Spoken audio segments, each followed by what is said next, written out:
Hello everybody, how are you doing? Welcome back to Man City Unplugged, your very own Man City fan channel. The uh, the lineup for Aston Villa is actually very interesting. I was a bit surprised by City's lineup because I thought he'll start Alvarez for sure, but we'll get on to that in a bit. But the Aston Villa lineup is surprising for me. It's surprising because he's playing Douglas Lewis, is playing Kamara, both the CDMs, and then he's playing McGinn, who is almost sort of a defensive-minded midfielder, and he's playing two strikers up front in Ole Watkins and Leon Bailey. So it almost gives you a template that what Gerard is trying to do here is four at the back and then pack almost four people with four. I mean, play four CDMs and then you just attack with leave two strikers up front. It could be a new ploy that maybe you just leave John Stones and Ruben Diaz with a 2v2 at the back. It could be interesting how Pep actually deals with it. And he's having Jacob Ramsey maybe to make those late runs from midfield, just like how Joe Linton, for example, made for Newcastle. Joe Linton was almost creating a 2v1 for Walker when Walker inverted into the midfield for Newcastle. So it's going to be a very very interesting duel, I would say. Tactically, it's going to be special. One interesting thing for me tactically would be is will Pep look to invert the midfield today? I think he should looking at the Aston Villa lineup because looking at the Newcastle lineup that day I thought it was a mistake to invert both the fullbacks because you always knew that Saint Maxim would want to run on the outside, Almiron would want to run on the outside, and things like that. But here with Aston Villa, you look at the two strikers, and I don't see any wingers here in Aston Villa, unless I've got the formation wrong. Both Leon Bailey and Ole Watkins are playing up front as strikers, so that is interesting for me. That's very interesting for me. This is a game which I think Pep should invert. But whatever feeling is that he didn't invert against Nottingham Forest, but whatever feeling is that we look much more stable, when we are. I mean, especially when Walker is not invert. I mean, when either of one is inverting, not both inverting at the same time. That is when we actually look at our best. So we need to see how Pep approaches this game. By the way, they're showing Bernardo Silva on the screen, and I saw Lucas Paqueta today. He debuted for West Ham right today, and he was just magnificent. His defensive work rate was just extraordinary. Well, I wouldn't compare him to Bernardo Silva and stuff as of now because that would just be foolish. But his endeavor to always perform the defensive press and stuff was something that really impressed me. Pep's comments on Aston Villa were interesting in the press conference. He said that it sometimes can be very difficult to play a team in the bad moment, because they are always hanging for their lives. They're back against the wall, and in football and in life, it's difficult, confront such organizations of people, and it's already a long ball. The one thing we cannot afford to do is give Aston Villa an early goal. But again, Aston Villa title race final day, the wallpaper, in fact, the wallpaper I put in today is was exactly from that game last season against Aston Villa. It was exactly the same. It's a feisty start from Aston Villa. They're appealing for offside, but it's not given the phase of plays and ended, and that was dangerous. But I do thought I didn't know whether it was offside or not. Actually, I didn't. I just wasn't sure. But Rodri was ferociously appealing for it. He thought it was offside. Kyle Walker on the ball.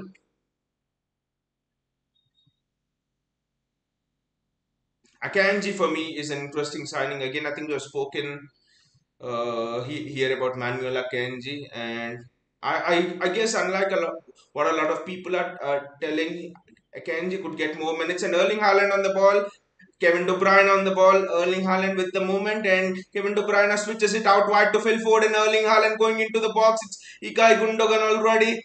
It's Joao Cancelo to Kyle Walker. Kyle Walker tries to play a neat little side rule pass to Erling Haaland, but he just cannot. But City already having possession and dominating the game. Aston Villa are interestingly playing with three up front. It's a 4-3-3. Three are narrow. Three strikers for Aston Villa. The three attackers, I have not say strikers, are playing narrow. So I do think Pep will look to invert, and yeah, Kyle Walker and Cancelo both are actually looking to invert. So that's an interesting tactic. Aston Villa playing a lot of long balls and good positioning from Ederson. Excellent from Ederson. And it's a throw into Aston Villa, but the early tactics from Aston Villa suggest that it's gonna be long balls. I mean, these tactics almost they're similar to how West Ham played against us last season penalty mate match, not this season. Last season, you remember Antonio holding off second ball to Bowen goal. Similarly, same thing. Antonio holding off second ball to Bowen goal for both the goals. So I actually think that. Aston Villa trying to do the exact same thing here with Ole Watkins, especially is very very good at holding up play. Ole Watkins versus Ruben Diaz will be the battle of the match. I think will be a very interesting battle, especially considering that Ruben Diaz has not been in the best of form. John Stones got his assist. He looked confident towards the end of the game. Cancelo with his goal, but Ruben Diaz for me is the one who I would say is a bit left behind in terms of form. He's not looked in the best of form this season. Let's see how the season progresses for him. Phil Foden holding the weight, neat interchange with Gundogan. Gundogan gets the ball back again. I think it's back to Rodri, and the circulation goes back to Ruben Diaz. John Stones.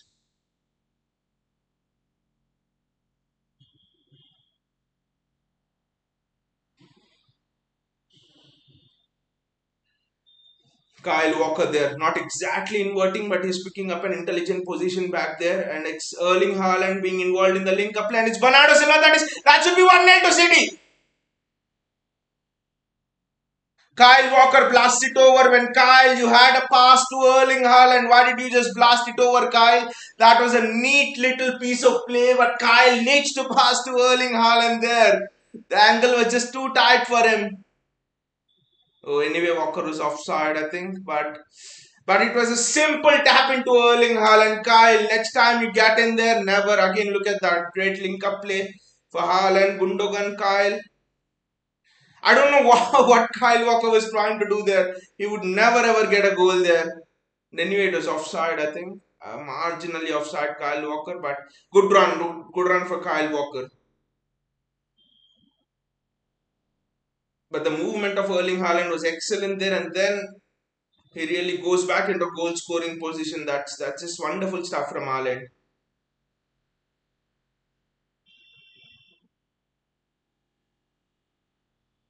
Phil Foden. Phil Foden has been closely watched by all of the Aston Villa defenders. Kyle Walker. He's just keeping the weight there. He is not crossing the halfway line. Kyle Walker. He did last time, but generally Walker is not crossing the halfway line. Cancelo. Great cross with Cancelo.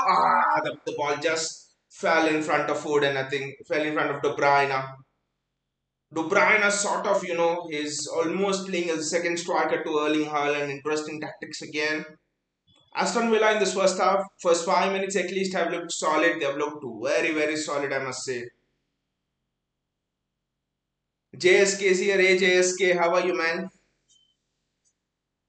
What do you think about Aston Villa's formation here? It's because it's interesting that they have left almost three attack forwards up front, and Watkins, Leon Bailey, and Jacob Ramsey. So they are not here just to sit back. So I found that very interesting.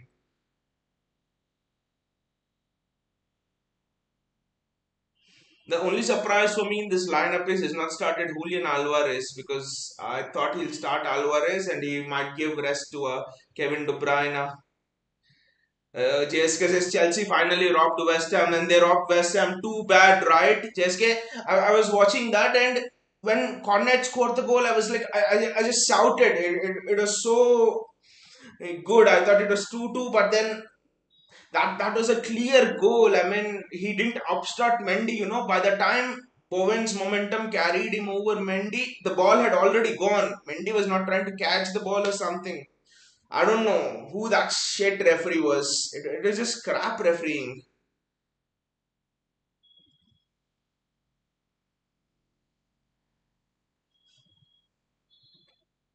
Vinay says Walker, man, but Vinay actually thought that was Walker was slightly offside there. I thought JSK, but then Pep needs to be sometimes managers I think need to be hard with new players. I do think actually that's Pep style of management, so you can't do anything. Leroy Sané, he did the same thing to Leroy Sané, right? Uh, when he came, he gradually introduced him. It took almost 2-3 months, even though we knew in the first month itself that Leroy Sané was absolutely good. I think he scored a goal in the Manchester Derby or something there in the first month itself. So Pep can be like that on new players. Pep was like that on Foden as well.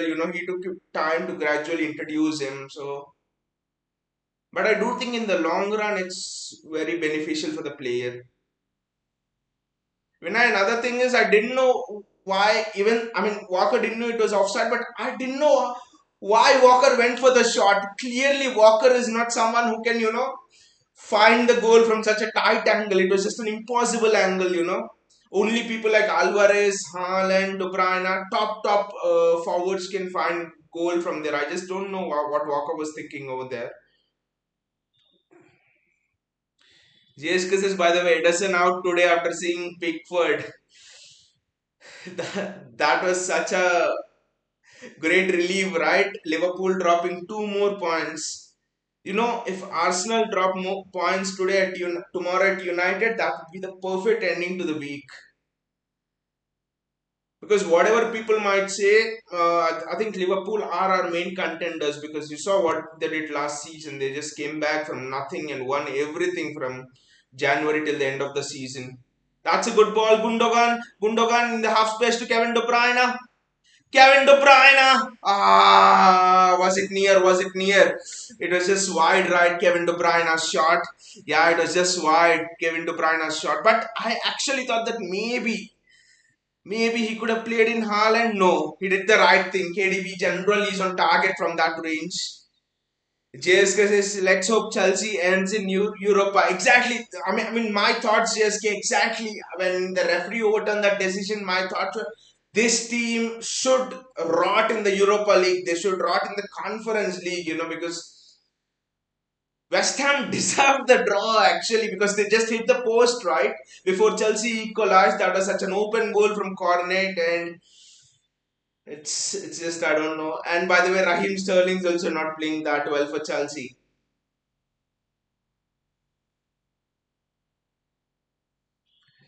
JS is Alba number 9 and Zakaria is shit as Milner is. I mean, I think you can't even compare Milner to Zakaria. Zakaria was once upon a time, I think 2-3 years ago. I think there were a couple of links to City, but I never wanted him near. That's a great ball to Phil Foden. Foden's touch just got him down. But Aubameyang, yes, is almost like you do not know what you're getting with Aubameyang, right? It could just turn out to be a master stroke as well, or it could turn out to be absolute shit show with Aubameyang. And the problem is, if it's an absolute shit show with Aubameyang, he just disturbs the entire attitude and atmosphere. That's almost a great turn from Erling Haaland. City are moving the ball fast. It's Gundogan on the left hand side. Aston Villa defender just comes to it. It's Douglas Luiz. It's our very own Douglas Luiz. So with Aubameyang, I have a funny feeling that Aubameyang might actually get to kill sacked. That's because I mean it's almost like Tuchel's entire career is now hanging on Aubameyang, right? Because without a striker, the Chelsea team is just absolute shit. Sterling can't score goals. Even open goals, literally open goals without a keeper. Sterling even can't score that. So Aubameyang or end of Tuchel's journey at Chelsea maybe. An average corner from De Bruyne, not up to our highest standards.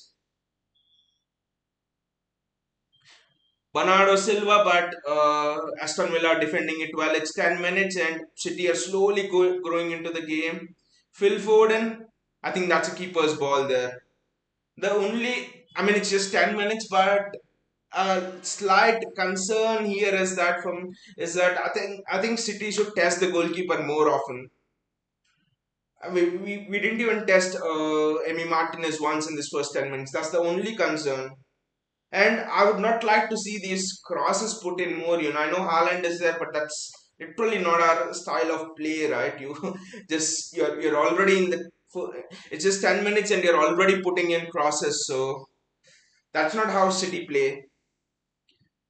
Haaland pressing, going press Emi Martinez. Aston Villa trying to play out from the back. Phil Foden. Oh, almost Aston Villa get caught out there. JSK says he took number 9 set, who is known for flopping good players like Torres, Morata, Higuain, Lukaku. Long may that list continue, JSK. Long may that list continue for Chelsea. That's the only thing I would say. And the thing is, they paid 60 million pounds for Alvaro Morata 3 years back, right? If you calculate it right now with inflation adjusted thing, it would go to 80 90 million pounds for Morata. Just can't imagine how Chelsea played that sum for Morata. And also, JSK Sterling is in there already to long continue that list of Chelsea open goal missers. It's a illustrious list. Timo Werner, Raheem Sterling, Pulisic has also become that over there. Gabriel is so smart. That's why he at least went to Arsenal. City are just we're just struggling here a bit to construct a sort of template from playing out of the back. Aston Villa are smartly blocking our passing lanes. I just think Walker needs to invert here just to have that extra body in the midfield, because tactically it seems that we are getting outnumbered in the midfield, and that's such a rare thing to say about a Pep Guardiola team. The ball just bounced in front of John Stones. I was just worried for a little bit that it would take a wrong bounce of John Stones. Vinicius KDB in the right wing area, exactly. Ah, that was almost there for Gundogan, right? That's the classic Gundogan, this thing. That's a classic plan. It almost worked. It almost worked over there, right? Everyone was focusing on Haaland, and just like Peter Dury said on that final day, he has that mischief in his game, and that's Ikai Gundogan. That was such a clever run. It was just, I think the ball just it was inches wide.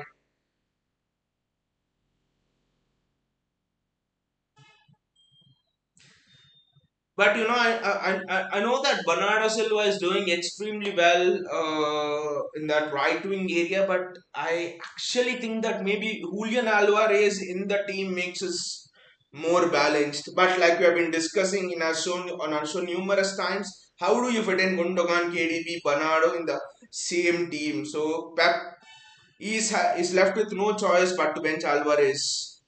But I do think that the balance is much, much better if Alvarez is in the front three than a Bernardo. It's not a slack or something on Bernardo Silva, but my only thing is that Alvarez is like a proper winger, whereas with a Bernardo you're getting again something from what a midfielder is doing. So Alvarez offers you something different. That's my only thing. We are struggling a bit to build up. Our build up play is looking not so good. I wouldn't say crap, but we're just not able to break through this Aston Villa thing. And Villa are leaving Ederson on the ball, but as soon as Stones is getting the ball, they're just going in on a high press. They're going from man to man. They're almost not allowing Stones to pass it into Gundogan or a Rodri. If you see that, sorry, Bernardo Silva or a Rodri, if you see, that's the reason I think Bernardo Silva is dropping into the midfield. They are only allowing play to go on the wings. Their shadow covering up both are CDM. So the service to Rodri is cut off. This is not the first time, but Pep will have to find a solution here. They're cutting out the service to Rodri. Vinay says we are not up to standard. No, Vinay, the thing is we are not able to play through the midfield. That's the problem. It's not being up to standard. But you look at it, they're almost, they're cutting off the passing lane between John Stones and Rodri and a Bernardo Silva. So it's almost like you're having to go to a Kyle Walker or a Cancelo and then build your play from out wide. So I think Pep will have to tweak the system now. This is not working, and Aston Villa have a free kick here. It's Luca Dean, I think, uh, with the free kick.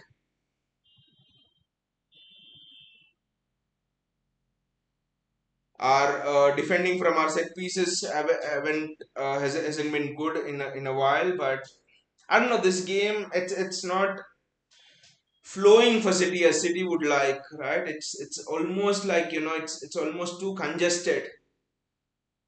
It's almost looking like both the teams are cancelling each other out. That's my first opinion. It maybe would take a brilliant Haaland moment. We know right now we have that thing, and we have the brilliance of KDB as well. So I'm not as worried. But 17 minutes, my worry, like I've said at the end of the first 10 minutes, my worry actually is that we have not tested Emi Martinez even once. We have had just that one Walker shot. That too, I don't know what Walker was thinking. I don't know what Walker was on there. That he just went and he shot. Because Erling Haaland was just free there. But anyway, I thought that was offside. So look at it again. Rodri on the ball, and they're just not giving time for the player on the ball. They're just pressing, they're counter pressing us. The only way to solve this is, I think, the introduction of Bernardo Silva in the midfield. The only player who could, break this press structure, this man to man structure of Aston Villa. Aston Villa are being brave here. They're going man to man for us almost. And Bernardo Silva is the one to break it for me. I think Bernardo has to come into the midfield. Now he's back to the right wing, but Bernardo, we need you in the midfield right now. Kyle Walker with the throw. That's a very smart throw from Kyle Walker there. I know that we have had the best chance with Gundogan, the ball just zipped past. That's again the quality. It's not related to the build-up of the team or something like that. With the quality we have, we are always going to, we are we are always going to produce those moments of brilliance. But regarding the build-up play, I actually think that we need to do better. That's excellent. That's excellent play. It's Kevin De Bruyne on the ball. It's Rodri. Uh, sorry, it's Joao Cancelo and his shot wide. Cancelo's tail is up. He'll now pick almost all of the shots that he gets outside the box. JSK says we wake up at second half. Don't worry. We don't need to even wake up JSK. Haaland needs to wake up. That's all. The guy alone can take on 2-3 players by himself. Kevin De Bruyne, at least this corner has to be good. The last corner was an absolute crap. I don't know what we were trying there. That was from a training ground routine. But I just think when you have the height of Haaland, Rodri, and everyone there, Ruben Diaz, just put the corners into the box, right? Look at what we did with Nottingham Forest.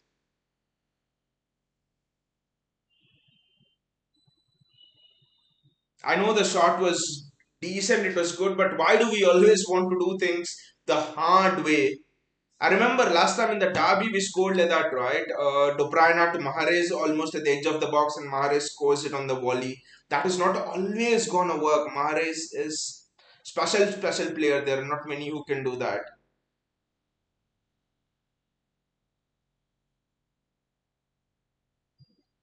Again, ball is back with John Stones. That's a great switch. I think these early switches, the space is definitely outward, and it's Phil Foden now. 1v1. Phil Foden versus Matty Cash. I think Foden needs to be a bit more aggressive here than go and play the safe ball. He needs to try and take on Matty Cash. That was such a stupid pass over there. Who the hell was it? And it's a free kick for Aston Villa. Who the hell was it? Kyle Walker who gave that sloppy pass.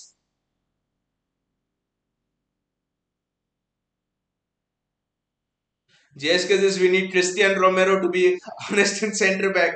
He's the son of Ramos. It's shithousery. Vinay says no direct crosses. Walker is poor.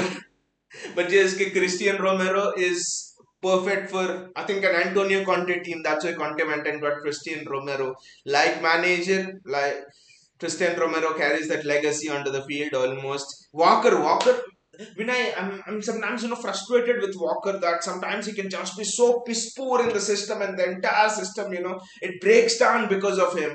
I know he's excellent at defensive work and things, but Kyle Walker can just be so stupid sometimes, and today it's almost looking like Walker is just out of form. He's terribly out of form today. I mean, who else could have even made that pass? That's such a stupid pass, if not Kyle Walker there. He's literally putting the attacks down. Look at Steven Gerrard pointing like this. He's telling like this. JSK says Rico on, but Pep will not do it. If Pep will substitute Walker for Rico right now, it's almost tomorrow's headline in all the English papers will be Kyle Walker's career is done at City. So Pep will not do that. But yeah, Rico Lewis, I think it's from next year we could see Rico Lewis play more minutes because Rico Lewis has that sense of sense of passing and dribbling. Is very proficient at that, more proficient than Walker. But defending is something Rico Lewis should learn, and that's why I'm not rushing him back. I do not want Rico Lewis to become like a Trent, attacking wise superb, but defensive you're always a liability.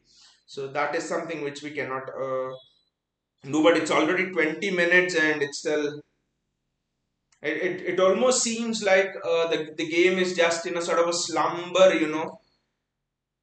Sunday morning slumber, and you're just very lazy to wake up. The sun rays are just falling on your eyes, things like that. The game is like that. It's still drowsy, it's still sleepy, it hasn't woken up. But Gerard telling tactics was interesting to Douglas Lewis and Ole Watkins. He was pointing it like this, put the ball over the top. So we should be ready, and both of our centre backs don't have pace. So I would not like Walker to venture out too much here because no recovery pace there. And Ole Watkins, how he troubled us in the penultimate match of the season. I think Ashley Young is coming on. Ashley party, guys.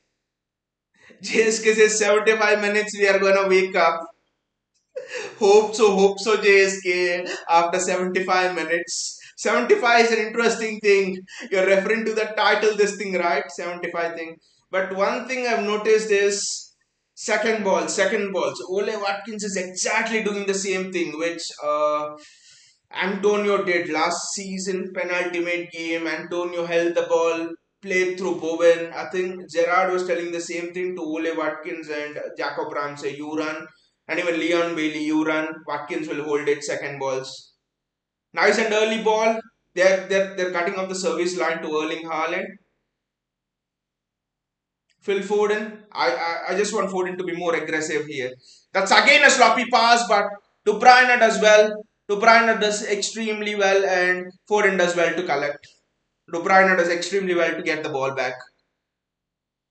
Phil Foden, Bernardo Silva, Rodri, Kevin. They should switch. Space is on the other flank. Space is on the other flank. Switch. They again go back to John Stones. This is so frustrating. They're again going back, and the same cycle is repeating. For the last 20 minutes, it is the same thing that is happening. Look at that. Every time a City player is getting the ball, it's almost like two players are on them. Vinicius is not picking man. Exactly. It almost seems like all of our people are disconnected. All of our players are disconnected. JSK says, by the way, have you seen Nunes today? Yes. I mean, one of his shot was very good, but but I can bet that he just closed his eyes and hit the bar. But then there was another shot, right, where I don't know what he was trying to do for across the. I just didn't know it. He was a big crap today. And after the Community Shield, they were comparing Darwin Nunes with Erling Haaland, right? I still remember the celebration that Darwin Nunes had after scoring the goal. He celebrated as if they had bloody won the Champions League and the Premier League both in one season. And I still find it funny that they were comparing Erling Haaland to Darwin Nunes. based on just a community shield match. De Bruyne into the box. Bernardo Silva, Ikai Gundogan. The crossing has been pathetic, right? Today the crossing has been so bad. Look at this cross again. It's such a simple cross. It's such an easy cross. It's Joao Cancelo, I think, right? I just thought that Cancelo came back into form over Forest last time, 3 days back. But Walker, Cancelo, I just don't know what happened to Cancelo. He's just so, he's playing so shit now. Both are fullbacks. Pep is worried. Pep is worried. Guys, one thing we just cannot afford to do today is drop points because Liverpool have dropped points, right? We drop points. It just doesn't make sense. When Liverpool are dropping points, we have to take advantage of this. See, because there will be a phase in the season, no matter how good a team you are, that you will go through a lean patch, a bit of an injuries, a crisis sort of a thing, So when we are in good form, we should just go with the rhythm and pick up as many points. And Villa are not in good form today. Press the centre backs. We haven't pressed the centre backs today. Ashley Young there, that's a bit of a relief.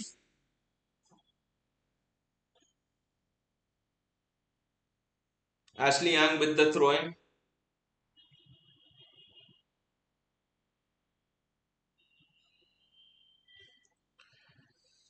The game hasn't woken up, it's still sleeping. I think this needs maybe an introduction of an Alvarez or someone. There's just no injection of pace here. And they have smartly cut off the supply line to Haaland. If the match continues like this, what the headline tomorrow will be? The trick to stop Haaland has been discovered by Stevie G. English media is first of all, looking for some news where they can, praise Steven Gerrard because right now he's just on the verge of a sack. Steven Gerrard and Frank Lampard are so much, they're like the darlings of English media. But when you look at the real talents of English, in terms of managers of English football, I would say it's Eddie Howe, Graham Potter. They're some of the best English managers. But you know how the media is hyping Darwin Nunes for a Community Shield goal. Again, playing back to Edison. I'm just trying to have a much more closer eye on the tactics here. We are always switching the ball to the Erling Haaland with the run. Emi Martinez is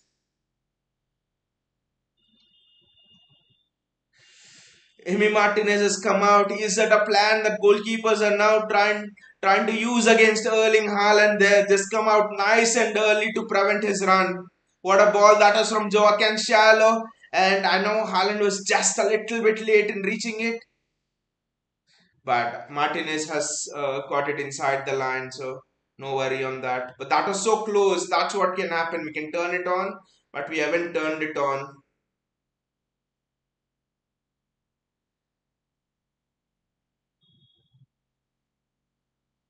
A great link-up play from Erling Haaland, Kevin De Bruyne. Ah, now it's a turnover and Aston Villa are on the counter. That's excellent work. That's wonderful work there. And City get the ball again. It's Ikai Gundogan on the ball. He switches it to Kevin De Bruyne, who turns like a top. And it's Bernardo Silva on the right wing using his mesmeric dribbling skills. He's trying to get past 1, 2, and Rodriguez switched it to Phil Foden. That is wonderful. And it's Ikai Gundogan in the half space. Erling Haaland there. Wonderful awareness. One touch, two touch. That's what Haaland is doing and is not misplaced a pass at all now. The move continues. It's Rodri, John Stones, Joao Cancelo, and he takes the move back. How do you break this Aston Villa structure? That is what Pep is thinking. Literally, because our structure is just not working. It's just Aston Villa just nullifying it. De Bruyne's movements, Haaland just had a aha movement there. Gundogan's almost very close. Vinicius Cancelo is the problem. He's not delivering. His confidence is a bit low, Vinay. I think we have noticed it in the last game before Forest also, right? That the confidence of Stones and Cancelo is just a bit low. But Foden also today, I don't know why he's not running that aggressively. It's a City throw. It's half an hour gone, and City have not had a single shot on target, off target. We have not had a single shot, right? Okay, that Walker one, but I thought anyway that was offside. But other than that, nothing.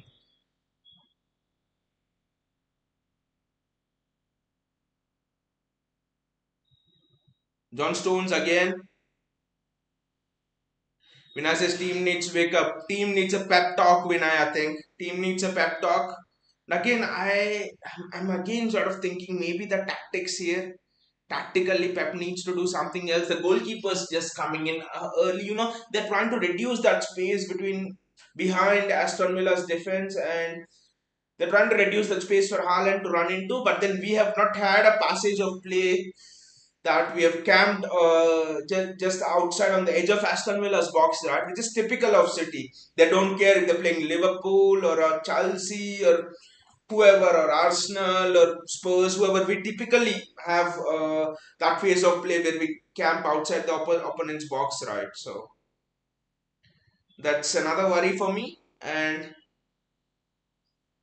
Haaland is getting into them spaces, he's going wide and is getting involved in the play a lot. That is another problem. We need Haaland to be there. We need him to be patient. We need him to wait in the box over there. So Gundogan gets the ball. There's no one there. Look at that. Gundogan played the first time ball thinking Haaland would be there. See, that is the problem, when Haaland comes and goes out wide and things like that. Haaland has to remain patient. This is another facet of the play which he literally needs to concentrate on. I wouldn't say develop, he already has it. Look at Haaland going into them spaces. No, don't go. Just occupy the centre backs. The service will come, the ball will come. Look at the pressing has been good now. De Bruyne, Haaland, Aston Villa have come out with a plan here and they've nullified us for half an hour. Well, in the counter argument, you can say they were 2-0 up at 75 minutes with 15 minutes to go and still bottled it. I think maybe Stevie G could be one of the biggest bottle jobs in history. He's slipped and then he's also bottled a 2-0 lead which could have helped Liverpool to the title. Bernardo Silva picked up by Gundogan.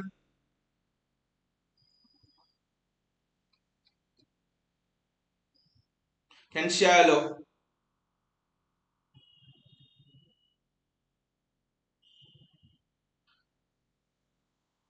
Yes, Cancelo's delivery isn't as good, because Cancelo is getting space, people on the space here are Cancelo and Walker, and I know Walker doesn't deliver crosses well, but Cancelo just needs to put that ball in first time. He should know that Erling Haaland will attack it. Vinay says why he's doing his trickery. Yes, I do not know that why he's doing his trickery. Sometimes it can just get to you too much. Okay, when we are 2-3 goals up, that's fine that he does his trickery, but he just get to you. Joao, just pull your socks up. If you would ask me for substitutions, definitely it would be Sergio Gomez for Joao Cancelo without a blink of an eye based on this 35 minutes.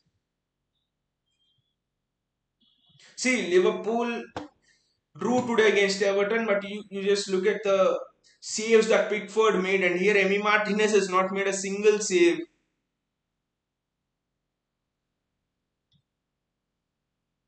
Look at that, Emi Martinez is so quick off the line that Erling Haaland is just not getting there at all. We need to play Erling Haaland, and it's almost a crime that you have not given Erling Haaland a single chance today. You have not created a single chance for him today. I know that the only way that you could stop Haaland was to cut off the service, but then to cut off the service, you're asking to cut off service from the best cam in the world right now. That's not a foul. Who is this ref?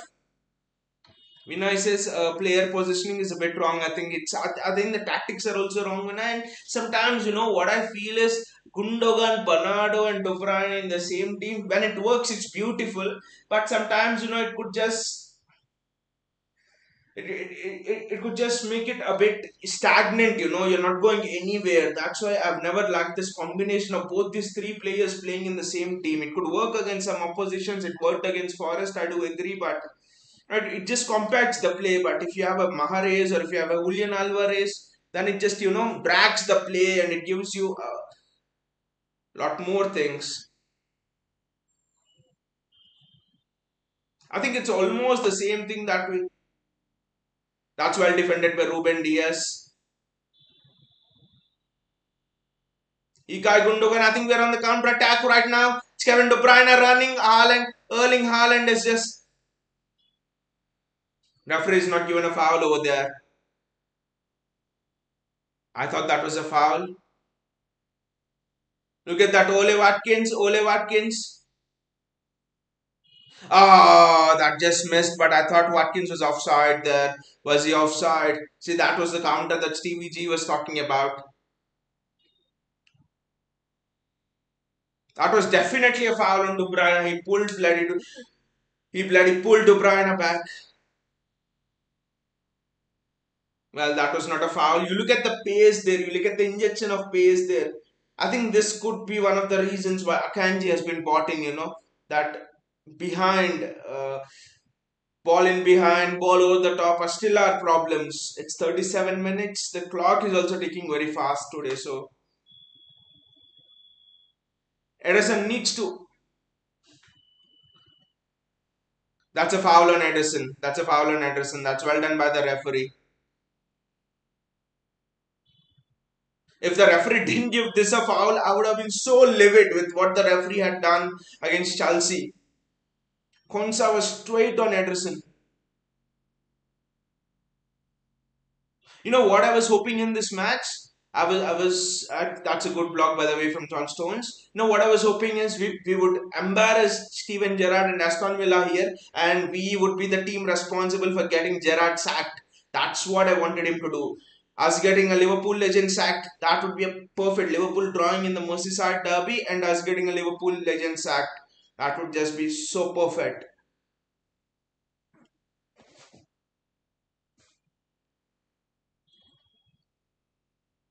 Gundogan there. There's just no space for us.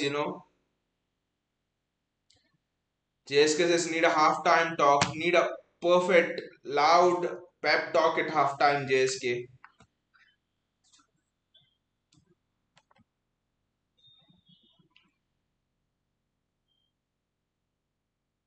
Look at that again. Each ball today has been heavy. It's not been perfect. It's been very heavy.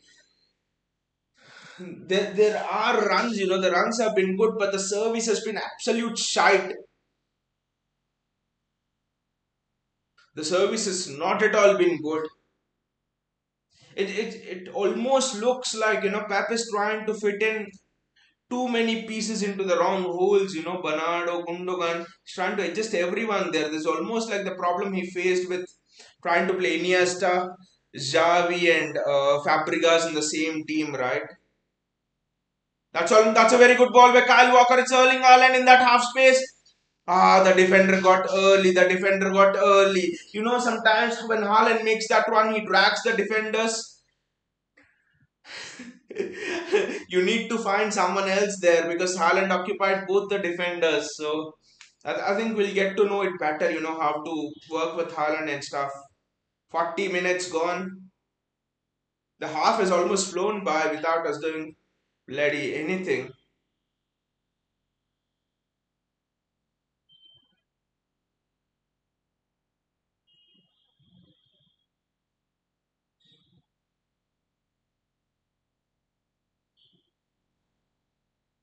Ole Watkins in there. Kyle, where are you? Kyle, just get back.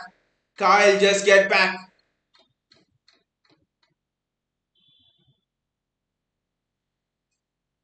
JS Gazes, I mean Bernardo in midfield and Gundos up for Alvarez. Maybe I would prefer the other thing, JSK. I would maybe just sub Bernardo for Alvarez, maybe. Because you need, if Aston Villa are this defensive, you need the runs of Gundogan, and Bernardo is almost like in the midfield. You need Bernardo for protecting, getting over the press and things like that.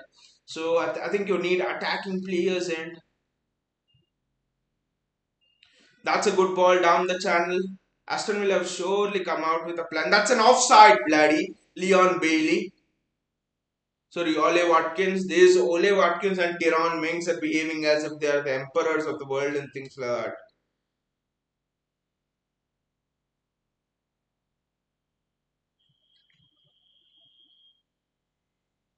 We need to pass the ball out very fast. We're just playing in the defense. I know. I'm saying this time and time over again, but that's been a problem. It's Gundogan, it's Foden,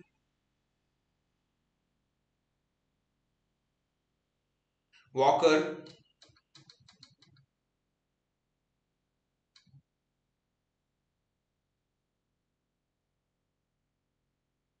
I mean, Aston Villa were piss poor against Arsenal. Arsenal should have scored five in the first half against them.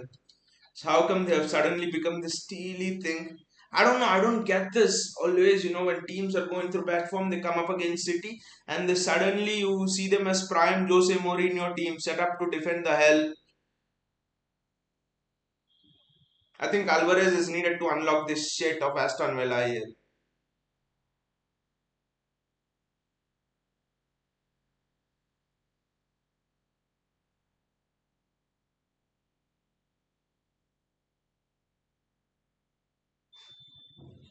They're playing good one-touch football, and John Stones reads it extremely well.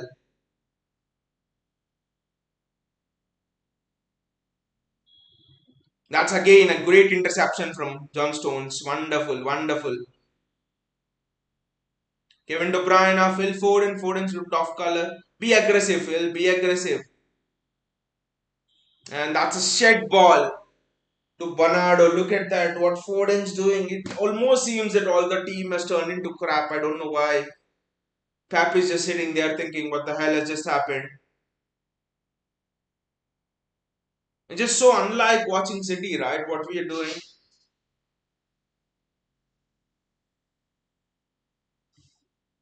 You sometimes feel that Pep doesn't need to do much. He just needs to put the right players in the right spots and they'll win the game for you. But Pep is Pep, and I can't complain. He has won four titles in the last 5 years, so I can't complain. But it's in games like these that you sometimes feel that maybe it would be nice if Pep keeps things simple.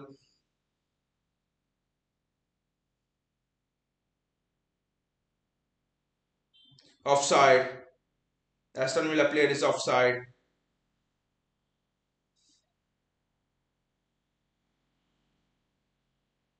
Maybe you would also think if Jack Grealish is on the bench in these kind of situations, it would be nice. Jessica says, what's wrong with this match? By the way, exactly, Jessica. I haven't felt like this in a City match for a long time. We at least create chances. We have really not tested Emiliano Martinez even once in this first 45 minutes. For a long, long time. I think since the last 3, 4, 5 years, I don't remember this kind of a match where we haven't even tested the opponent goalkeeper even once in a half. It just sometimes it just feels like these are not the City players playing. There's some random dudes dressed in our jersey and they've come on to play on a Saturday evening. There's no urgency.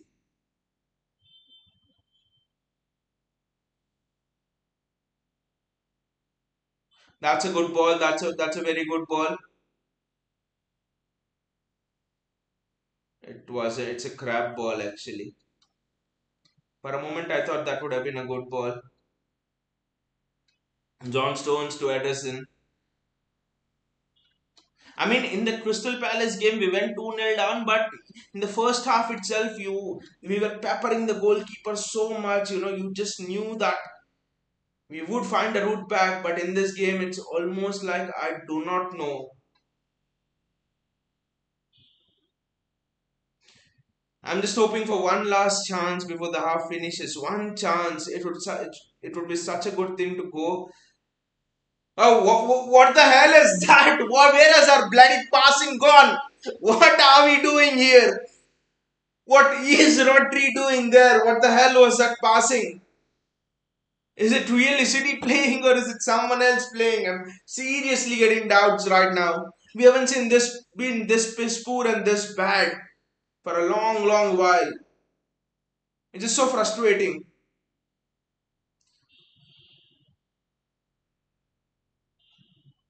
Again, Bernardo loses the ball.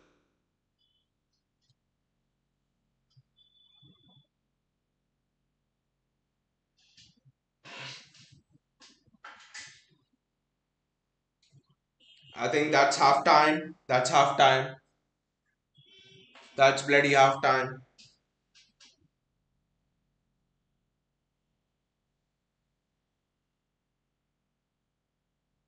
I think this must have been one of the most boring matches of in the Premier League season so far, apart from the game Spurs play. They are just borough clock Spurs, but apart from that, this must be in at least the top two three most boring games of the season so far. It almost seemed that the game didn't move at all. Aston Villa.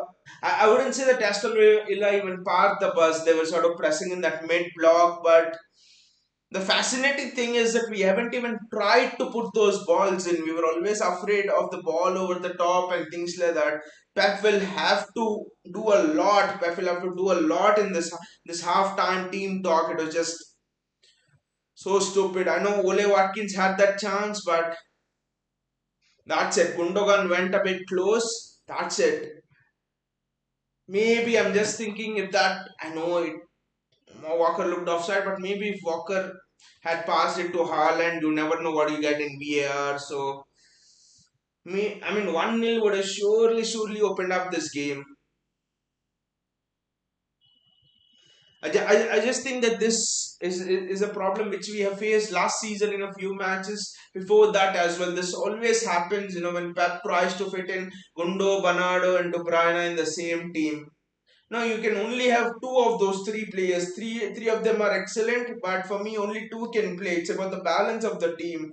See, the problem here is see Bernardo right wing. It's almost like his major qualities are cutting inside, right? So he has to cut inside. That just narrows the pitch. That just means that even Phil Foden is cutting inside. So also you're suddenly telling the opposition I play in this sort of limited space, and that is where you defend. It's becoming very easy for Aston Villa to go man to man and mark. I think with an Alvarez or someone now unlocking this system like we did against Crystal Palace, it depends on Bernardo Silva being almost at that extreme best level where he dribbles past players and he takes them on, scores a goal like he did against Palace, like he did against Nottingham Forest. So I actually think that that is a requirement if you want to get success in this system, and that is actually very hard. With the Julian Alvarez, I think he stretches the play, which means that the defender suddenly the fullback is going with him, and there are spaces for a De Bruyne, there are spaces for a Gundogan to make those runs, which is Gundogan's strength, by the way. Haaland will have more space to run into. The fascinating thing is, and I'm repeating this time and again, but we have not tested Emi Martinez even once. What the hell am I just watching? So I do not know what to say in this half. No major talking points. I know this is not as bad as that last game, right, against Aston Villa, the title winning game last season where we were 1-0 up, I think, before half time and 2-0 up at 70th minute where Coutinho scored. It is nowhere as bad as that, and neither is the title going to be decided on this game. But it's just the manner of the performance, it's just the nature of the game we are playing. Simple passes to Rodri to Cancelo, no connection. Walker put in a sloppy pass. To Brian, I think didn't misplace anything. Bernardo Silva, Gundogan, that connection is suddenly not visible. Simple connections we are not able to make, and that is, for me, that is one thing which was very revealing. Halftime changes. There will either be a change of structure or there will either be a change of personnel, because Pep knows it's 0-0, it's not 2-0 or something, and you don't have to go for the jugular, right? I know ideally we would want to take all the 3 points, but Pep would think this is not the time to go for the jugular and do what we did against Palace. So, I mean, How do you change the structure again to combat this Aston Villa defense? I don't know, because change in structure means, do you change the instructions given to Bernardo Silva to stay wide in something? Then again, that is not a strength. Do you give instructions to Phil Foden? The link up between Foden and Haaland is just so good at the moment, so you can't separate both of them. And to make matters worse, you know the spaces with whom? The spaces with Joao Cancelo, the spaces with Kyle Walker. Leave Kyle Walker is not so good at crossing, but the real space was with Joao Cancelo. And what did he do? I mean, you give that much amount of time and space to Joao Cancelo, he should absolutely be rubbing the floor with you. He should be taking you to cleaners. And what is Joao Cancelo doing? It's not the lack of ability there. Joao Cancelo, uh, for me, it seems more of a lethargy, more of, complacency rather than a lack of skill actually with Joao Cancelo. I know he's been one of our best left backs last season. He's been the top 2, 3 left backs in the world. But when someone is out of form, you just need to call it. And this is not the first game. In the last 4 or 5 games, Joao Cancelo has been terribly out of form. Newcastle was an example. When was the last time you saw Pep hook Joao Cancelo? He he hooked Joao Cancelo in the 55th minute against Newcastle. That just tells you Joao Cancelo was one of the main players on the team sheet. To have a continued presence in a Pep Guardiola team is not easy, and when Pep does that to you, means that you're terribly out of form. Vinay says we need wingers up. Kundo, Silva, and KDB is also playing out of position. It, I mean, that lack of space. See, where is the space? Again, this is the thing. Aston Villa have compacted. They're playing Kamara. They're playing Douglas Luiz. They're playing Magin, which means they're playing three CDMs. Literally, they're playing three CDMs, and they're playing three attackers, three fast pacey forwards. It almost seems that they're copying a template. It's a template. Newcastle did it. Crystal Palace did it successfully for a while. Nottingham Forest tried it with us almost. So it's almost these three CDMs are almost. It's becoming a template that coaches are trying against City. So they're congesting the middle of the park. Where is the space? The space is out wide. So obviously De Bruyne will pick up the space, right? That is the reason why De Bruyne is drifting towards that right wing position. But then again, the delivery also isn't quite there. The other problem that we are facing here is Erling Haaland is wandering. He's wandering into wide positions. He's wandering with the centre backs. Think Erling Haaland needs to remain within the width of that box, within the width of that goal frame. His movement should be as near the goal as possible. By the way, Erling Haaland's link-up play has been excellent under pressure. And they were showing that Kyle Walker wasn't offside there, and they're actually showing. Let us see. They're actually showing the replay of Kyle Walker. Was he offside? No, Walker was definitely not offside there. That would have been a simple tap into Erling Haaland. Walker pass to Erling Haaland, goal. Vinay says, I'm angry with Walker. At 5 minutes, Haaland was right to score. Haaland would have scored 1-0. He would have buried it, Vinay. And this pass from Walker was much more obvious, right, than the Phil Foden one, which Foden didn't pass. Walker literally, his eyesight was literally running. He was making a run out to in, right? So Haaland was in Walker's eyesight. Walker saw Haaland, and yet he went for the shot. I just do not know why Walker went for the shot over there. This could just cost us few points. Walker's decision making. When Haaland, it's as simple. Forget Haaland or someone. It's as simple. What does Pep's philosophy say? Pep's philosophy says if a player is in a better position than you just pass to him. It's simple. It doesn't matter. False nine, striker, no striker, defender is there. Doesn't matter. If a player, I mean, it's not even Pep's philosophy. It's basic footballing knowledge, right? Anyone can see that. And look at the angle from which Pep Walker was trying to score. It was not as if Walker was literally one-on-one with the goalkeeper and he had an entire goal. Nothing like that. Very angry with Walker.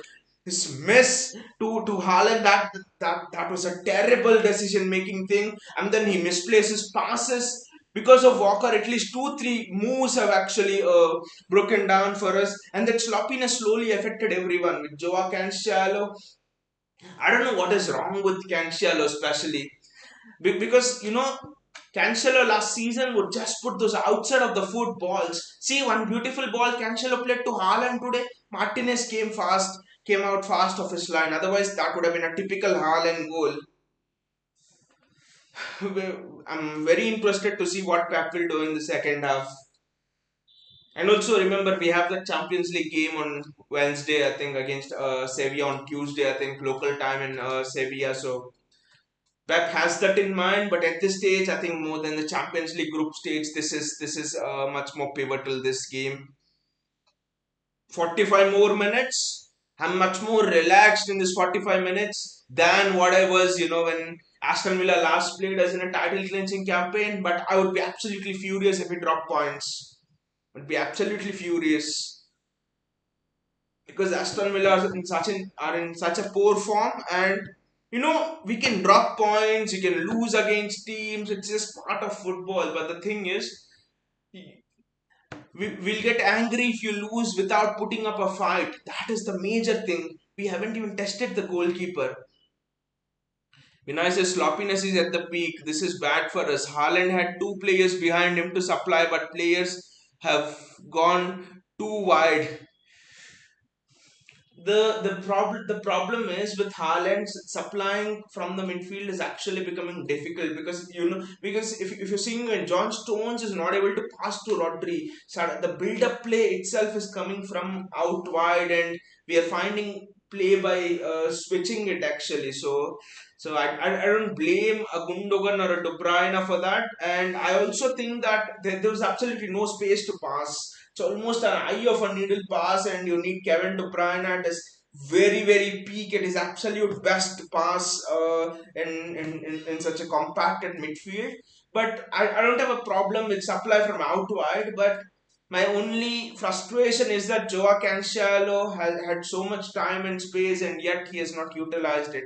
And the Walker thing, if you don't get anything out of this game, I mean, if you don't win this game, that Walker's miss will be shown time and again. Because at 1-0, it's a very, very different game. Aston will have to come out, Aston will have to attack. The game is very, very different. So actually, do not know how we are going to adapt in the second half. But at this rate, I would not be surprised if Aston Villa had a chance of running in behind.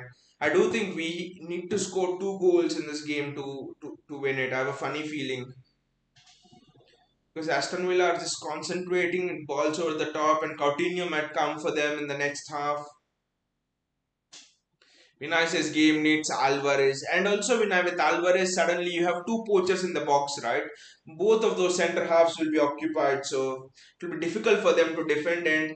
And by the way, did you see Alvarez finishes from outside the box, and we did not even try a shot from outside the box. When the space is compact, you're at least given the license to you're always given the license to try score shots from outside the box. And you look at the lethality of Alvarez shots from outside the box, they're just excellent. So I actually think that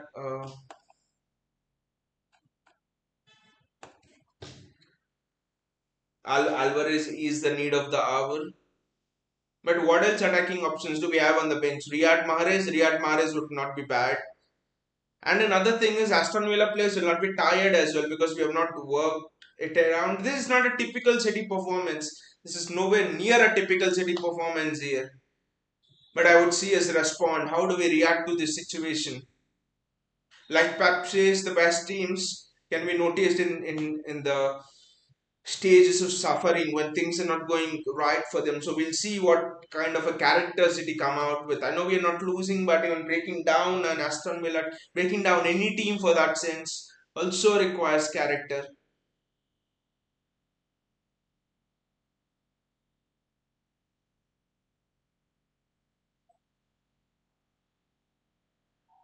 This season could be a long, long one.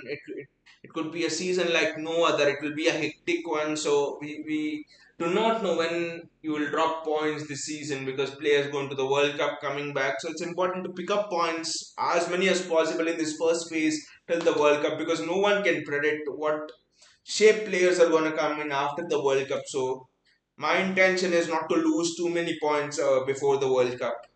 That is why I think each point which Liverpool are dropping, I'm just cheering them time and again, and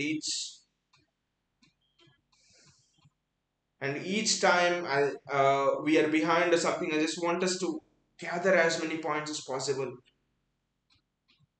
Brentford was good actually, 5-2. Tony scored a hat trick. I have him in my fantasy team. Tony scored a hat trick. Erling Haaland coming out. Will this be a goal where Erling Haaland will not have any involvement? Because remember against Bournemouth, Erling Haaland assisted a goal, and he has scored a goal in all of the matches afterwards. So Leon Bailey and Ole Watkins are having a long conversation. I think the conversation is about balls over the top. Stevie G is having a smile on his face.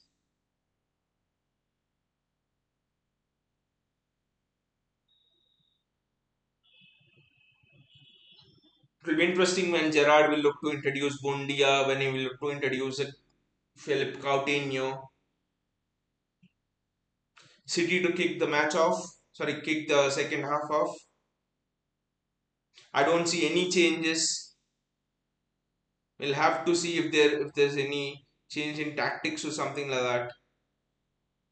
And already news must be filtering through around the footballing world that Aston Villa are holding City at half time. And all of these anti-Haaland people, anti-Haaland fan club would be sharpening the knives.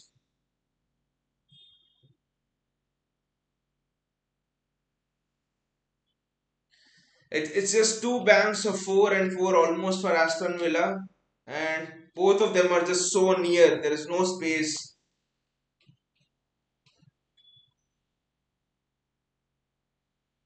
We'll just need Alvarez, I think, for this. And look at Aston Villa taking so much time on the throw-ins. They are here for a point. A point would be victory for them. Bernardo Silva, they're on the ball. Not on the same wavelength, are they? Again, whom are you passing to, Bernardo? Look at that again. This hasn't stopped, it's continuing in the second half also. I think Pep is actually telling a few people to warm up over there.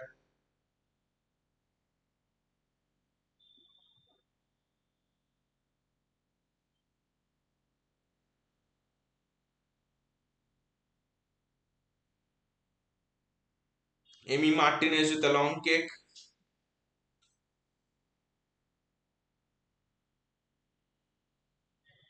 Bernardo Silva trying to press. We haven't even pressed too high as well. Maybe ball over the top could be the reason for that. Amy Martinez distribution is alright. It's not too bad as well.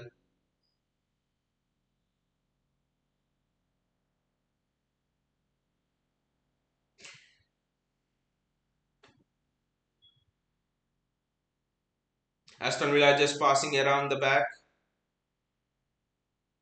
I'd be stunned if we don't even create one chance for Ireland. What Ireland needs is one chance. So games like these tight games, I know that we have bought in Erling Haaland, but all he needs is one chance. Look at the clock is just going by. It is just accelerating by each minute.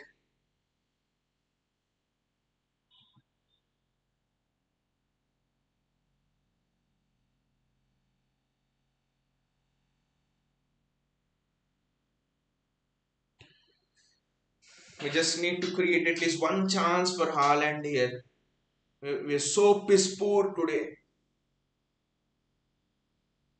And I'm repeating this, but the very fact that I've been repeating this over and over again will tell you how piss poor we have been till now. What is happening here? Time wasting.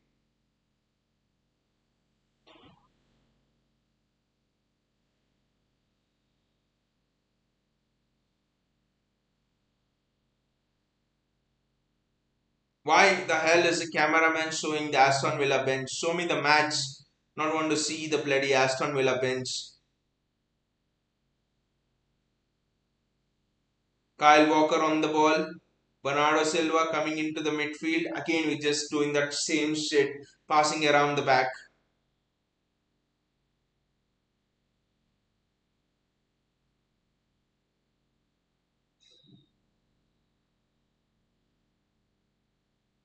One chance, can't we create one chance at least for Haaland? That's my only thing here now. Okay, we're not able to break the structure, but that's why we've got Haaland. Otherwise, we would have just continued with that false nine thing, which is one of so many things, right? Kevin De Bruyne, Bernardo Silva, nice 1-2.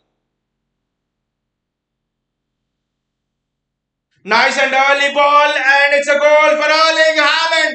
Erling brought Haaland is there to score, but the goal was all about the ball. The goal was all about the wonderful KDB ball that was delivered in.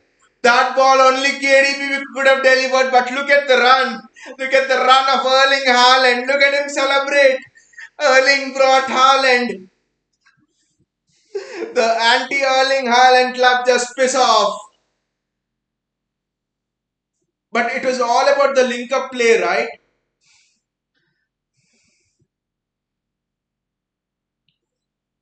But look at the ball from Kevin De Bruyne. That ball is almost impossible to stop. It curled in, and Erling Haaland goes into double figures. Erling Haaland goes into double figures, and it's not even been 1 month since he's been in the Premier League. Double figures before the first 30 days. Are they checking it for offside? Are they checking it for offside? How is there an offside? There's no offside. And it's 1-0 to City. JSK says, that's why I'm telling you to chill, Mohan here.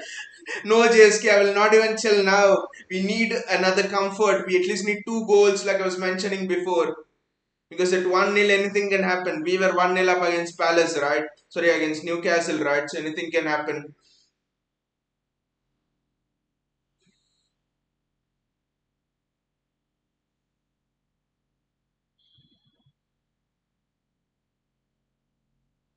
JSK says F of War. JSK, have you been telling it because of that, because of what happened in the Chelsea game? And also what happened in the Everton game, right? Corner Cody and he was given offside. I thought that was so marginal. That was so marginal. I thought Corner Cody was onside and Liverpool should have lost that game. So VAR has not been so good today.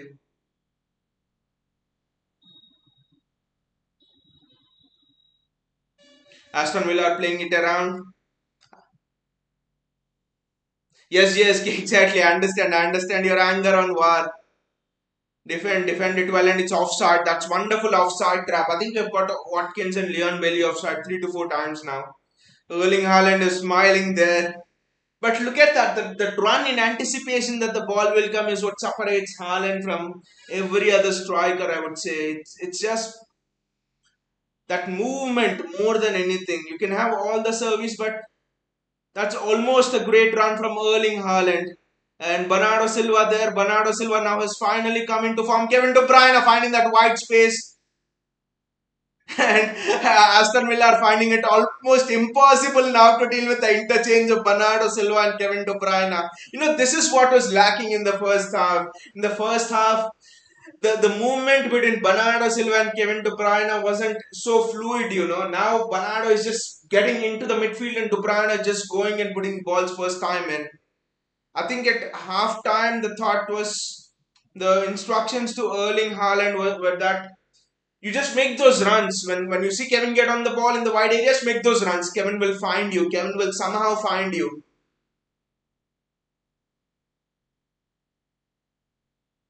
These will be the beginning of many of assist De Bruyne and goal Haaland stats. I think assist De Bruyne, goal Haaland, assist Foden, goal Haaland. I think these two stats will be predominantly seen.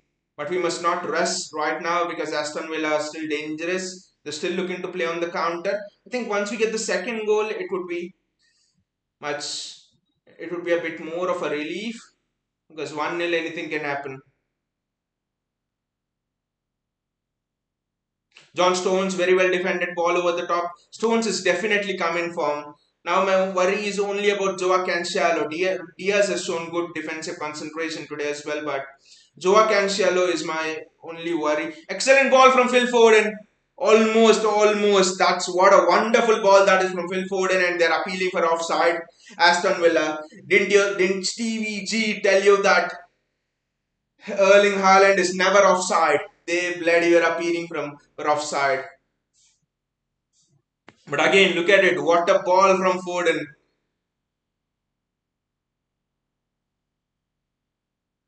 And that ball is undefendable from Kevin De Bruyne there. It just needs a striker to attack it. That's it. That ball is undefendable. You just can't defend it because it almost curled over the goalkeeper into the path of Haaland.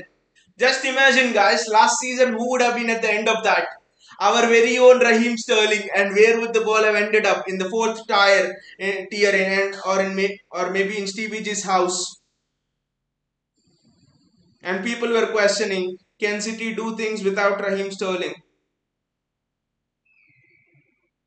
Again the passing, guys. Need to be a bit more sure on the passing, bit more assured on the passing right now. I still don't trust this defense to close us out, close the game out 1-0.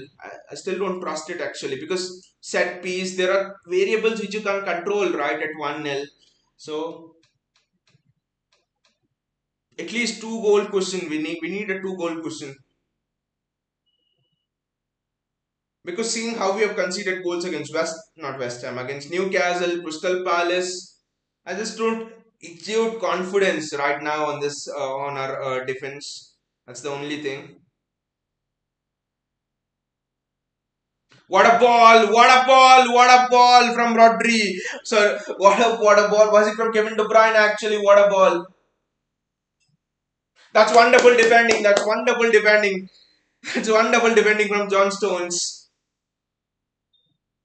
I think it was Kevin De Bruyne who put a ball in and it was in open space. And Haaland, I think, just wasn't on the same wavelength. And suddenly the goalkeeper releases Ole Watkins and John Stones, look at his face. John Stones, this is a confident John Stones. An unconfident John Stones wouldn't have got there. But that is what Pep was talking about. When you actually go into an action and don't finish it, you are vulnerable to the counter attack. This reminded me exactly of what happened with West Ham, right?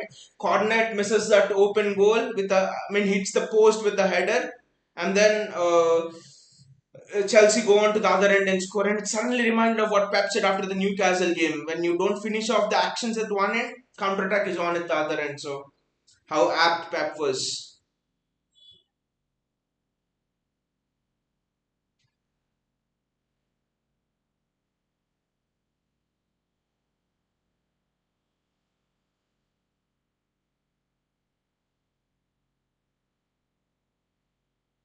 John Stones with the throw. Emi Martinez kicking it out long. Press them, Foden. They're just playing long balls. Rodri. That is very well done by Rodri. Excellent. That's why he's one of the best DMs in the world. Exactly right. The way Rodri has just got out of pressure over there. Oh! What the hell? What the hell did Rodri do?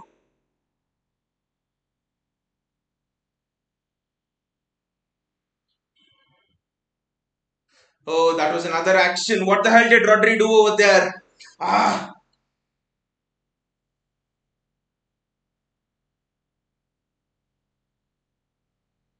Aditya is here. Hey, Aditya, how are you doing?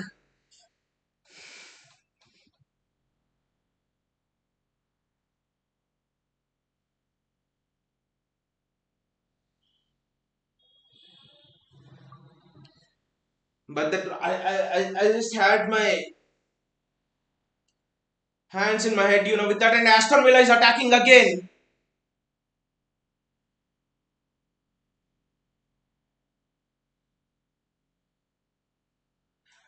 That's a good one from Anderson, but close it, bloody hell! Ah! See, this is why this defense doesn't exude confidence in me. This is why I'm like pissed off. You just can't concede them chances. You struggled so hard to create a chance at one end, and suddenly Rodri gives it one a sloppy thing. Did Rodri just go before the match to Stevie G and take some tips from him on how to slip? Because Rodri did almost that over there. What the hell over there? What the hell? I thought that was a certain goal. Ederson does extremely well there coming out. But then I think it was a simple thing for Jacob Ramsey to just pass it there instead of going through 1v1. I don't know what Jacob Ramsey was. Rodri lost two times exactly when exactly. I don't know. At least it didn't happen. What happened to Stevie G? After that incident, I bet, I don't know why the cameras didn't pan to Stevie G. That would have been interesting. But uh,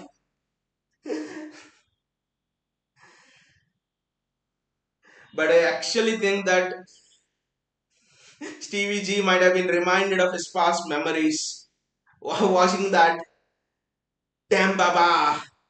Bah, goal for Chelsea. Jose Mourinho running through. But we need to get the second, guys. We just need to get the second.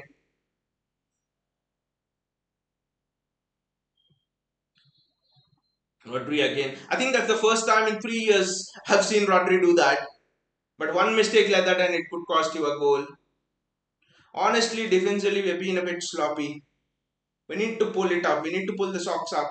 Defensively, we've not at all been solid. What the hell? Where the hell are you passing, man? That's a foul. Ashley Young is telling bug off to Phil Ford, and Ashley Young, you bug off. What a prat, Ashley Young.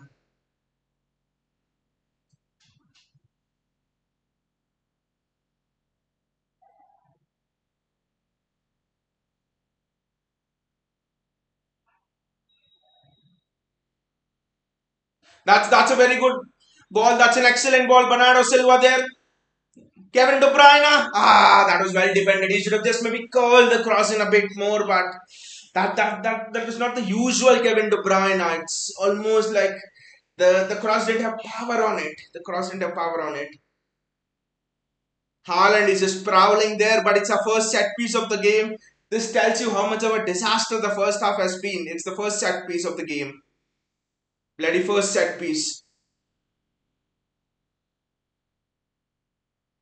I think they have. Sorry, I think it's the third. It's been the third set piece, not the first. And was it a foul? No, it's not a foul by ref. There's no foul on that. But now it's a goal kick for Aston Villa. For a moment, I thought there maybe Haaland has space to manufacture a shot. Because I don't like to use the word that Haaland tests goalkeepers. Haaland never tests goalkeepers. When Haaland has a shot, he will score. There's nothing called as testing goalkeeper. Testing is for ordinary mortals. That they test the goalkeeper, they work with the goalkeeper. Ours is a sharp sniper. Once he gets the shot, it has to go in. The XG and all go out of the window. That's the kind of striker in Haaland we're dealing with.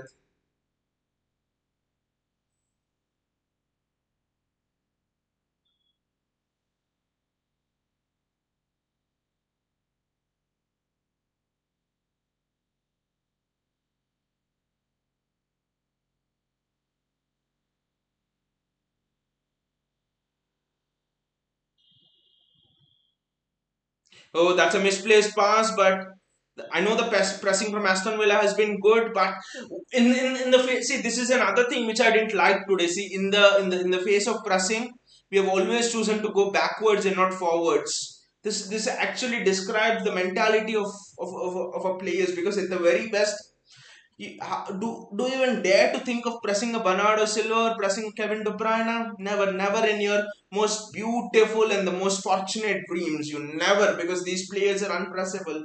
So the fact that we are going back, maybe does it suggest we are a bit scared of conceding a counter attack to Aston Villa again, waiting till the last moment. This time it was John Stones. He had lost it. That was through on goal. Erling Haaland competing with the defender. Erling Haaland picks up the ball. Phil Foden's there. That's a good ball to Bernardo Silva. Space is out wide, space is out wide, space is out wide. Phil Foden retains the ball, I think. Oh, Haaland had that shot, but he was off balance and he still tested Emi Martinez. Oh, Haaland is trying to do some acrobatics there.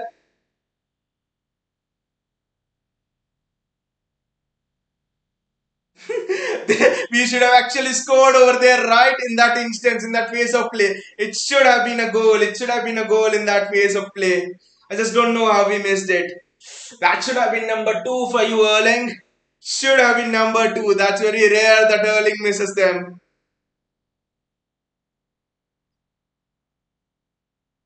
That's a wonderful phase of play. That's an excellent phase of play.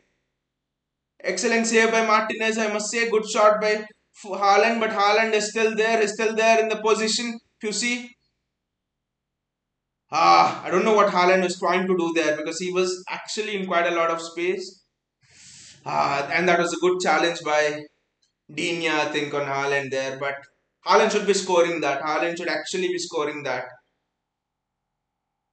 I think it's Philip Coutinho who's coming on, and it's John McGinn who's going off. We need to score a second, guys. We just need to score a second here. There's no two ways on that. And again, will this be the match where Pep does not do any substitutions? I hope so not. I hope that is not the case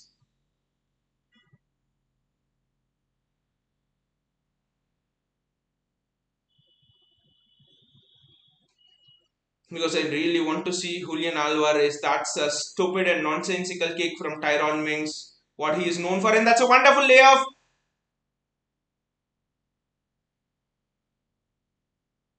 That's a free kick. He's brought down Erling Haaland, and that's a yellow card. Tyrone Mings is laughing. I just get pissed off whenever I see Tyrone Mings. But that's interesting that Gundogan decided to find Haaland when Foden was. I think the best route would have been Gundogan, Foden, and then Haaland, maybe or Foden himself going on goal because you see that the moment when Gundogan gets on the ball, three defenders go around Erling Haaland. So Foden was free out there. So actually think we need to work this out as well. Okay, it's not a rule always that you go and pass to Haaland. That should not be the case. You pass to the best position, best the player in the best position possible. That's it. Could be Haaland, it could be a Foden, it could be De Bruyne, it could be anyone. That should be the case. It should not be just pass to Haaland. Otherwise, it could make it just that much more predictable. It's a free kick. I think it's De Bruyne's range. Let us see what Kevin De Bruyne can do. It is surely in De Bruyne's range. The free kick is in De Bruyne's range. I think this was almost the same range that Kieran Trippier scored a free kick against us. Looks like Gundogan is taking it, but no. It just hits the top of the bar. Just hits the top of the bar. That was just that was such a lovely free kick from Kevin De Bruyne. Just hits the top of the bar. On another day, that would have been 2-0 to City.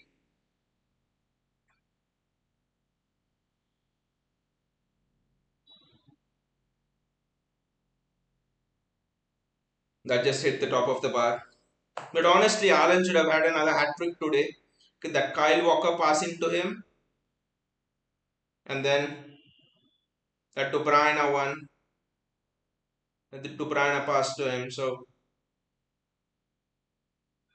but the goal that Haaland scored was just so phenomenal. Again, this comes the point. If one goal is not enough today, questions will have to be asked on our defense. That was almost so bad from Ederson, right? Just scared me.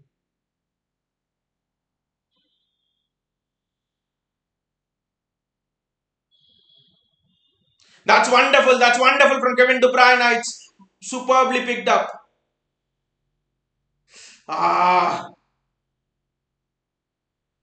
I think it was Erling Haaland there.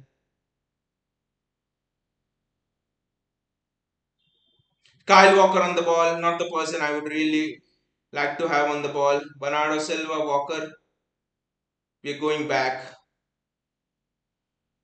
Rodri.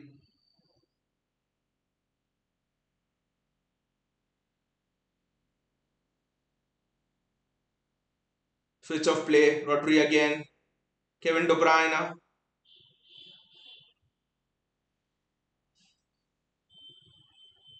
Ah, Haaland wasn't there. Otherwise, that was a good ball in from Bernardo Silva. Rodri again.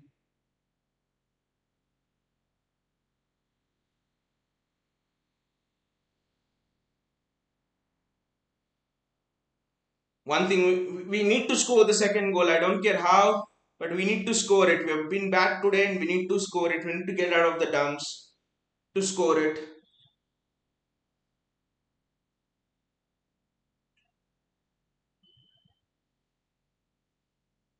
Look at that. The passing hasn't actually been.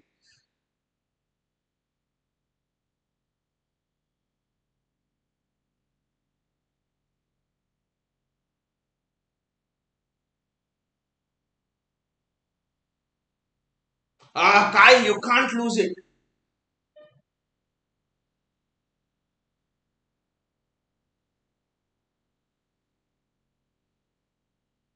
Rodri. Rodri in a tight position. No, that's almost, that was almost such a stupid pass there. He's almost sold Rodri down the river over there. That's a Kevin De Bruyne shot from distance, but I think we still have a chance. Kevin De Bruyne, Erling Haaland, Kevin De Bruyne. Ah, it was almost 2-0. It was almost 2-0. Ah, Kevin, will we rue these chances? Will be going to regret these chances? That's the only thing. I know there's a player down on the far side, but that's the only question in my mind. Ah, it should have been 2-3-0 by now at least. We should have put the game to bed. And like JSK said, we come alive in the second half. Ah, Kevin, you just got more curl on it. That's it. But again, I think it was John Stones, Rodri sold John Stones down the river. It's just that we are lucky the ball had enough mileage on it. Kevin De Bruyne testing the goalkeeper twice or thrice till now. That's the thing. Haaland doesn't test the goalkeeper. I know he did once, but that was off balance. Luca Dean gets a yellow card. It's actually a nasty foul on Bernardo Silva. We have to make our attacking moments count because they will have an attacking moment from now till the end of the match. Just need to score that second goal because 1-0 leads, especially this season, defending 1-0 leads, I've seen are very difficult and we are looking so sloppy at the back. I know we are drawing them on in order to create space.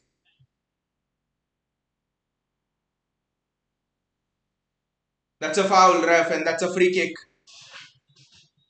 That's a foul on Bernardo Silva. Now the Aston Villa players are realizing what it means to go man to man with us. Just can't even go man to man even when we are sleeping. That's how good we are.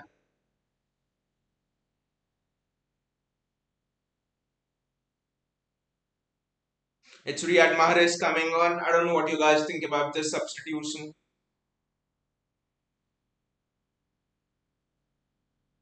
Bernardo Silva is going off. I wouldn't say injury related, but it could actually be precautionary.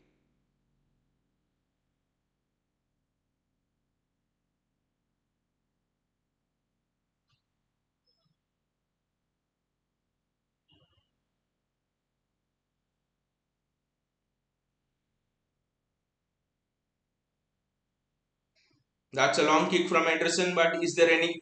Yes, there's a run over there, and Emiliano Martinez catches it. Emi just waste some time, right? Now waste some time. Now he won't waste time at all. Emiliano Martinez is in a hurry to kick the ball out fast.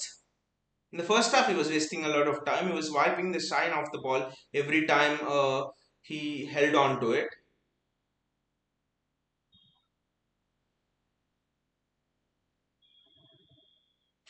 Head it. Yes.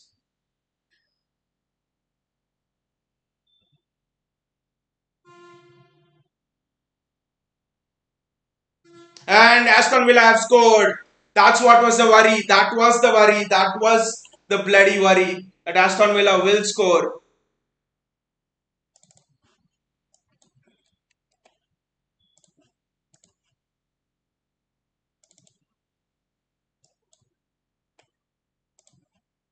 That was the bloody worry. All through that was the worry. Defensively, we're not looking in good shape. We're looking sloppy defensively. So that was always the worry that Villa will score. See, ball pinging.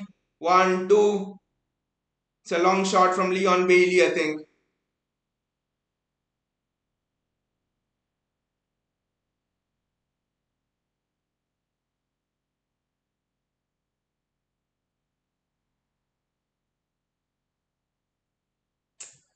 That's such a piss poor goal to concede. That's such a piss poor goal to concede. Just can't concede that.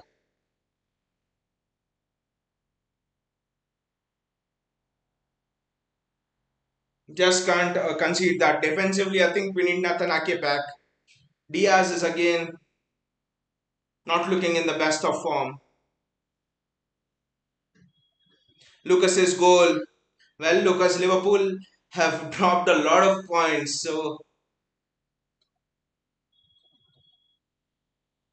doesn't matter. And also, it's 16 minutes remaining, and we have Erling Haaland, and you know what the man can do, right? So Lucas, just don't get excited too soon.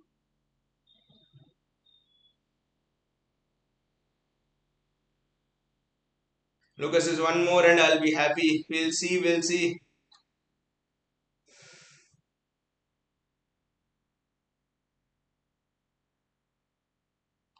Just throw the ball fast. Throw the bloody ball fast.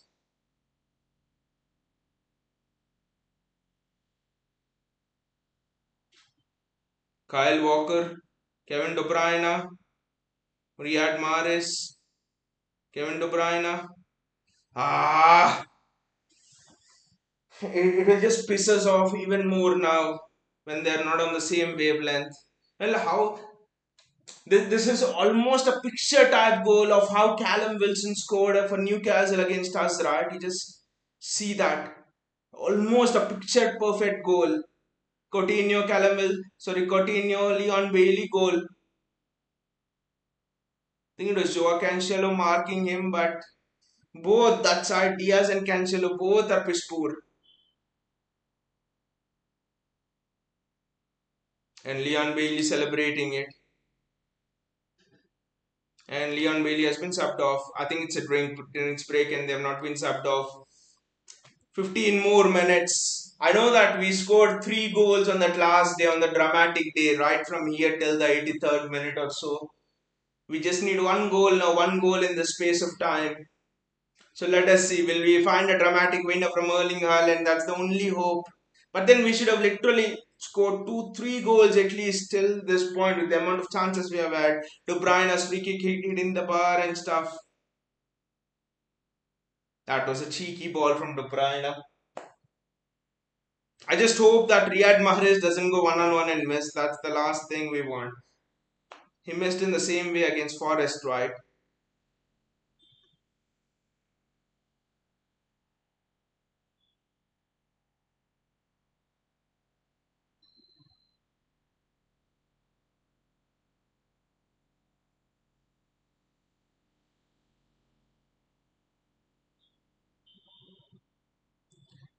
Nathan Ake is coming on. This is good news. Nathan Ake is coming on. Pep, you should have put him on much earlier when we were 1-0 up, not when we were drawing 1-1. Nathan Ake is coming on. How much have we missed Nathan Ake?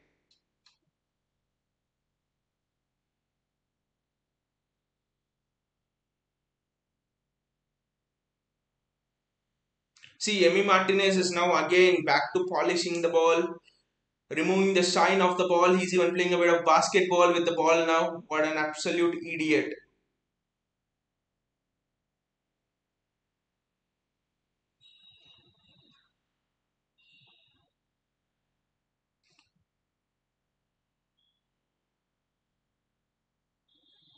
Erling Haaland is coming into the middle of the pitch and playing. That is the last thing you would want, right? Philippe Coutinho is there again, and that's well defended. Now the defender is in front of the man. Phil Foden's running, and Ashley Young is not quick enough, but he passes it back to Emi Martinez. The last 15 minutes of the game will be interesting. How will we respond? Villa will slow the game down. They'll slow the game down too much, I know, but we'll have to find a way out. And these are the exact situations why Erling Haaland has been bought on. Why we have bought Erling Haaland in, and we can't concede another goal now. We just can't concede another goal now.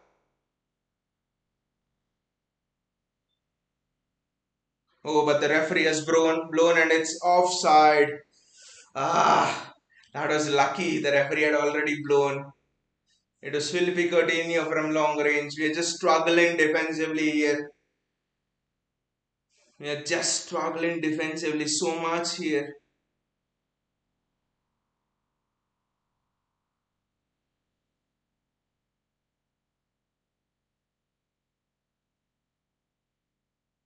But the referee had already blown, so it will not be sent to VAR check or something like that. Kyle Walker's coming off, and I think it's Sergio Gomez. No, it's Nathan Ake who's coming on now. Stay in substitution, but I think it will be to relieve Joao Cancelo and send him to that right hand side.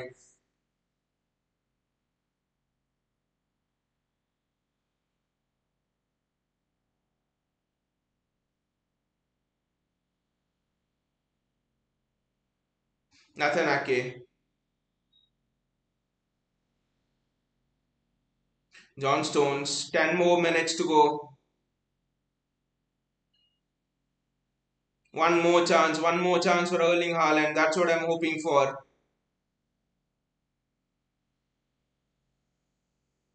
Rodri. And I still can't believe that we conceded a goal like that.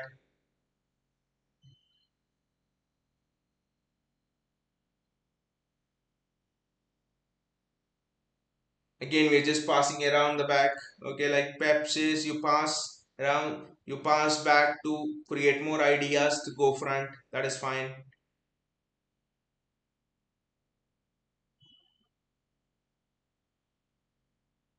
I think one of the mistakes we did was we didn't take advantage of the pressure we were putting on Aston Villa when we were 1-0 up. I think that was one thing. And again, we have resumed our pispo passing. I think we are now coming to a stage of the game where it seems that we will be satisfied with the 1-1 draw more than anything else.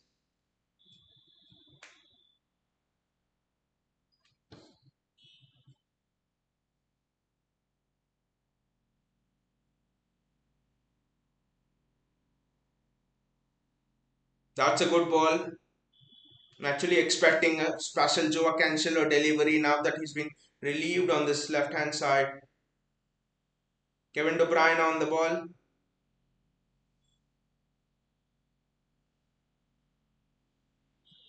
Rodri.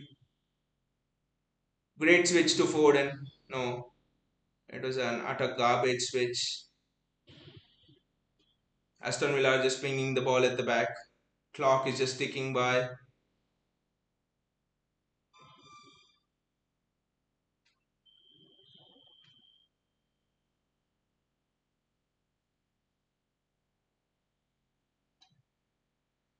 Again, the match is sort of set down into that first half mode where it's neither going here not going there. Again, Aston Villa in our half. I just have a feeling that we need to get out of here with the 1-1 draw because we have been piss poor this match. I know it hurt when they scored the equalizing goal, but looking at how we are playing, I think 1-1 draw would be very very good right now for us. I would never say this, but sometimes you just need to accept that you're having an off day at the office and take whatever that comes your way.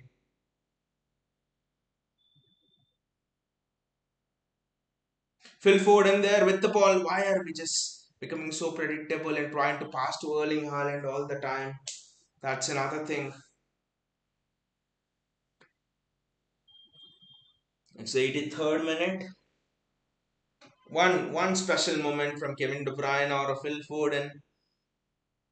One special pass to Erling Haaland is what it takes. I know that.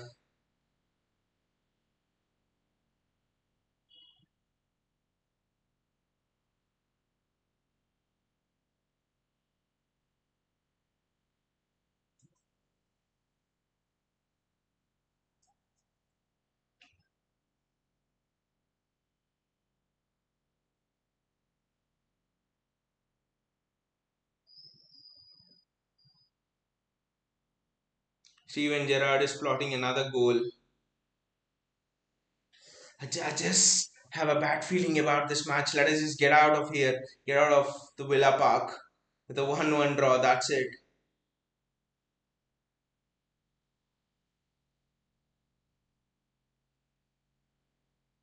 Don't know why, but I have a bad feeling about how this is gonna end. That's a throw into City.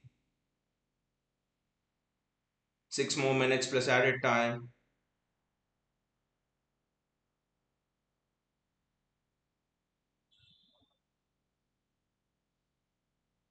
Rodri, John Stones, Foden, Haaland, Foden, Nathan Ake. Clock is just ticking. We need this move to work out right now.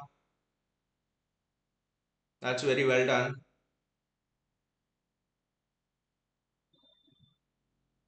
Who is this? Rodri.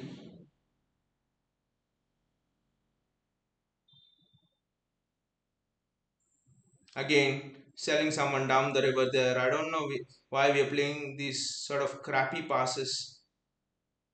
Giving the ball away cheaply.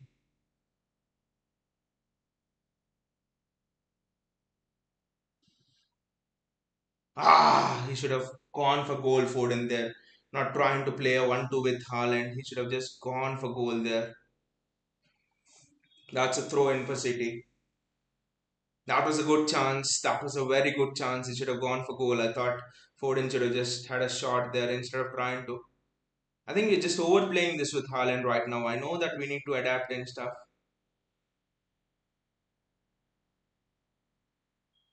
That's a misplaced pass from Aston Villa and Rodri. That was almost a repeat of what happened on the final day, right? From Rodri. That was so close.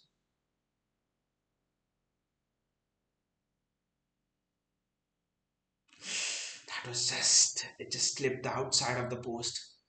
But there, that was just so close. Did Martinez have it covered? Maybe he had it covered, I don't know. Or maybe it would have sneaked in. I do not know, but 86th minute.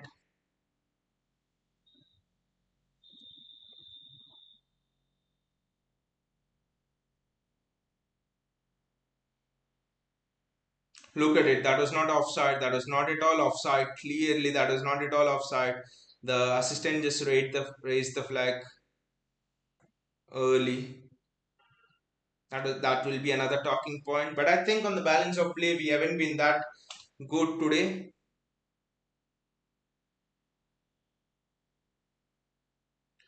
So I'll actually accept a 1-1 draw here.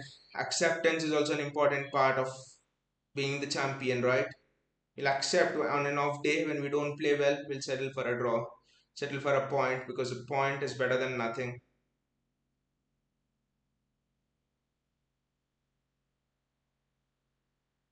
Riyad Mahrez, Nathan Ake, Kevin De Bruyne, Phil Foden.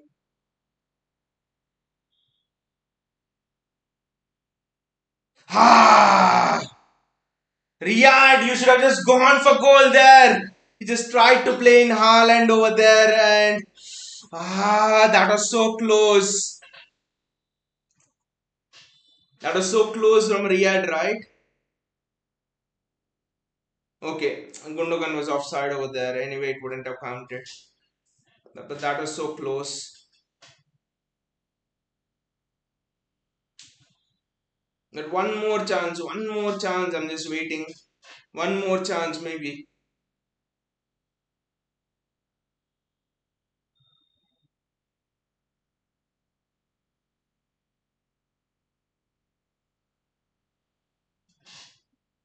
It should be at least 5 minutes of added time. A draw. I will accept a draw in these circumstances that we are crappy.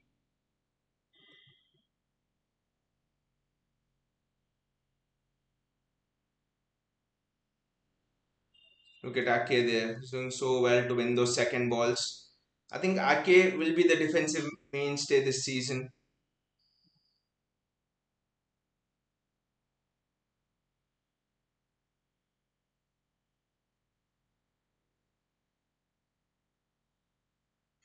That's a throw into City.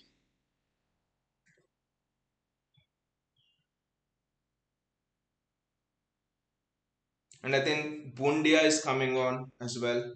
But on the fair balance of play, I think that was not an offside goal. They went 2v1 to Ederson and Jacob Ramsey, I think, didn't pass. So Villa too had decent chances. So I actually think on the balance of play, draw is a fair result.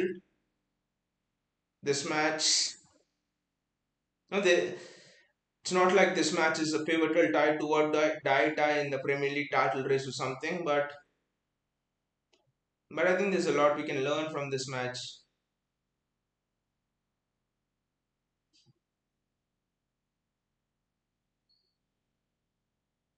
That's a good one. That's an excellent move, but it's offside, and it's offside as well. United, it's offside as well. I think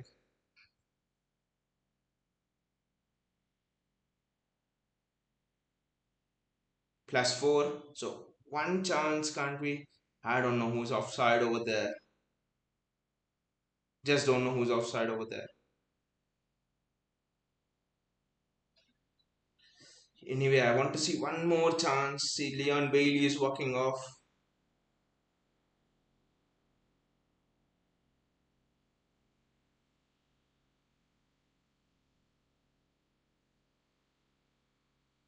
One more chance before the end of the game. That's what I want to see. 3 more minutes to go. When I see this pinging of the ball, I'm like, let us be satisfied with the draw here and just get out on a day when we had an off day. We've at least prevented a loss. That's an excellent switch. That's a very good. No, it's a very bad switch actually.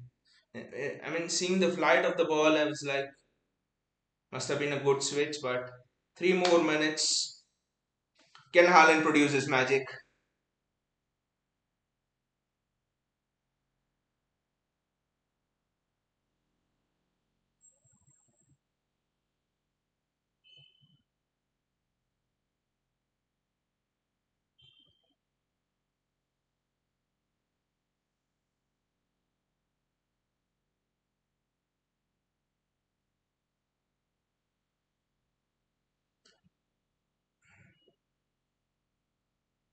Ah, that was so close to a Villa goal. That was so close to a Villa goal, right?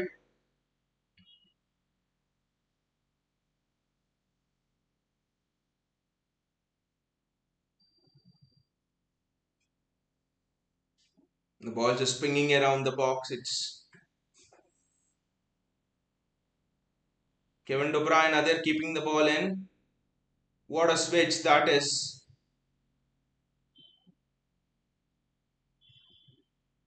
And the referee's given a free kick to Aston Villa. I think that should be that. Maybe I know it's 1.5 minute more remaining. I know Liverpool clinched the late winner against Newcastle 1-1 and 2-1 and things like that. But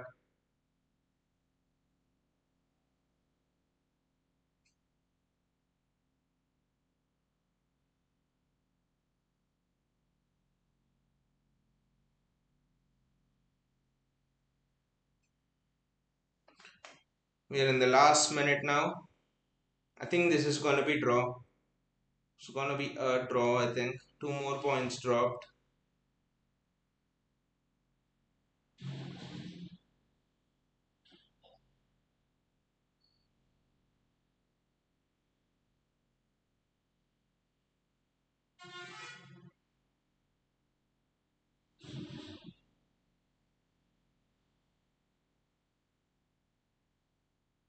I don't know what Coutinho is arguing.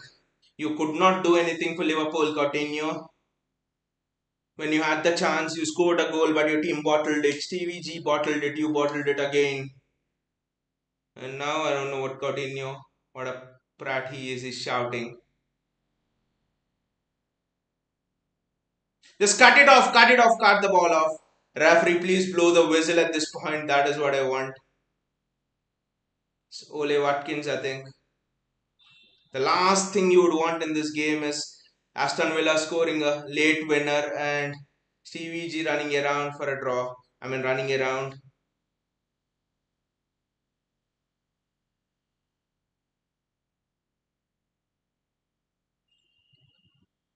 Villa pass it back and that's a draw.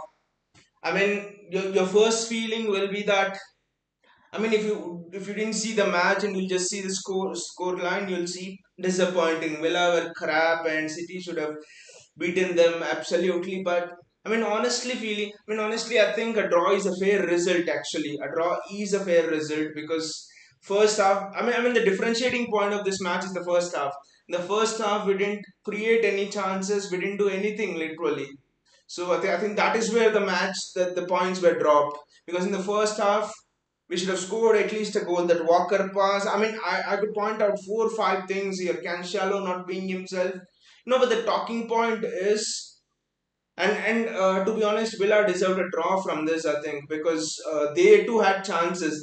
Leon Bailey, their offside was not an offside, but the linesman raised the flag, and then they had another chance where Rodri sort of sold stones down the river, and it was a 2v1, and Jacob Ramsey decided to go for goal himself.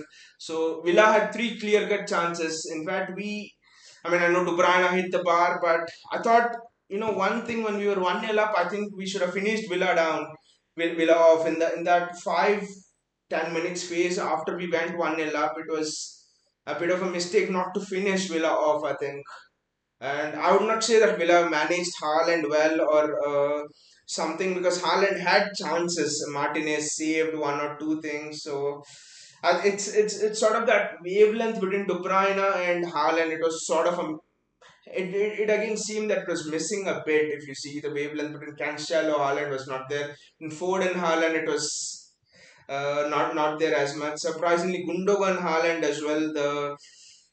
The wavelength was not there as much as in the previous matches. So it was. It was sort of a game that was not even bubbling. It almost from the off you had that feeling that the game never woke up. Right, we were talking about things like slumber, laziness. Everything was associated with that game. It was almost a game that, especially in the first half, you could have just yarned off and went to sleep. The game was so slow in the first half. Literally, it was almost like you play, I play in the midfield, and that's it. There was absolutely nothing over there. But the one thing I'm really concerned about right now is our defense. Our defense looks absolutely shaky. The moment someone plays a long ball, the moment it's just dingling inside the box, ping pong, we panic. We are panicking, and the spearman is always finding the net. Wilson did it for Newcastle, and Eze did it almost for Palace, and uh, here Leon Bailey did it. So defense will be a concerning factor for me. Defense will be something I would look at. I would not panic at this result. I would not say. We have had much worse starts to the season, right? And still we have gone on to win titles. So I would not be panicked about any team or things like that right now. At least the season's a long marathon. I know there's a long way to go, but defense is something I'll focus on. And with Nathan Ake back, I do think that the defense will improve. The defense will improve a lot. And you already saw glimpses there with Ake back, suddenly sort of stabilized and that ping ponging balls. Even watching from here, you suddenly felt a sense of reassuredness. There was an assurity that okay, Ake is there, he'll defend. And we must not forget that Ake is one of the best in the air. Ake is absolutely very good in the air. So Ake will stabilize the defense. Manuel Akanji has space. Could he be that one? He's not known to have exceptional qualities in the air. But Cancelo and Walker are the people who I will worry about, especially Walker having these on and off days. Walker, lacking concentration and things like that. They're showing the points table. City in second place with 14 points. We have two draws and we have won four, just like Spurs, and both Spurs and us have not lost a game, and we are playing next Sunday, I think. So that's going to be an interesting encounter. Arsenal are just not lost any game and they're the top, of course, but I do think that each team this season will face certain phases where they will have to go through, bad patches. I won't say we are going through a bad patch now, but what I want to say is we need to make the most of when the sun shines, when we are in a good this thing. So, and Erling Haaland scored his customary goal today, and the fact that people are still not happy that he scored his customary goal tells you a lot about the expectations from this man. You are now almost expecting a hat trick every time he steps onto the field. That shows you how good Erling Haaland is. See, Pep is not satisfied. There's really something going on about the shape defensively. It just doesn't seem right. It just doesn't seem right defensively for us. Pep really needs to address it. It's not about the personnel. I know we have the personnel to set up well defensively. For me, it's more about, that link up play, that understanding, which is not there. There are a lot of passes from Rodri to John Stones today where it was almost like it was just not good enough. So I actually think that it's something we need to work on. So I'm in a game where the result was fair according to me. It was a fair outcome, and Aston Villa deserved it as much as we could be sad about it. So I mean, at one point I was just thinking, let it be 1-1. We'll take the point and get out of here on an off day. So so happy with the result. Not overjoyed but happy with the result in the end, because it could we could have actually lost the game with some of the chances Aston Villa had at the end. So and we move on from this game. We move on to Sevilla on Tuesday. I think it will be Wednesday at 12 o'clock Indian Standard Time. Tuesday at the local time over there. So we move on to Sevilla and then to Spurs next week. And the games are just coming thick and fast. You don't have any time to sit, moan, and think about what is going wrong. But definitely a left-footed defender will actually help us. Diaz is also not looking strong. Another cause for concern. In fact, Cancelo, Diaz, Walker, just now thinking, and the entire back line is not looking as strong actually. And interesting to see what Pep will do against Sevilla, because Sevilla are also a good team. They play on the counter attack. They've defeated Bayern Munich in last season's quarter final, and they gave a game to Liverpool. So we need to be strong in this with this result. And honestly, I think it was a good result on an off day. We have had, I mean, people are thinking due to this blistering start that we are all guns blazing. But honestly, if we just look back on our games against West Ham, we were good. I will accept Bournemouth. Everybody's playing against Bournemouth, so that's given. But then Newcastle, where we that good, no, we conceded a lot of chances on the counter attack. We were not good against Newcastle. Came out with a draw, where we could have on another day lost the game. And then whom did we play? Crystal Palace were absolutely shabby defensively in the first half, and it's the attack that got us out of the jail. And then against Nottingham Forest, we were good. We just unlocked Palace. I mean Nottingham Forest, and we just cruised through them. Now Aston Villa, we were in good. So you literally in the start you have not seen City in their absolute best flow, and all we have lost is drew two games. Whereas in the previous season we lost against Spurs, we lost against Crystal Palace. Already in our first month we lost 2-3 games only in the first month. So I do think we need to take everything into perspective and be satisfied with how things have gone, and we should not be illusioned that Haaland just getting off to a racing start has put out a lot of our struggles, but actually we are still struggling to adapt to this system. It's just that Haaland has hit the ground running that we are seeing results. You can just imagine when we get into full flow, when we get into top gear. And Pep is also for me having issues with, is it Bernardo, is it Mahrez or Julian Alvarez? How do I set up the system? Does Gundogan actually fit into play against certain structures, against certain teams? So for me, there are a lot of issues that need to be addressed, and by no way we are in our top gear. I think we're just engaged in the first gear for me. We're still in neutral and just driving down that gear and engaging in the first gear, and that's it. So a lot of good things will come in the future when we begin to flow and click together. So enjoy your weekend, and and we again go to Sevilla and see what happens there. So take care and see you all, guys.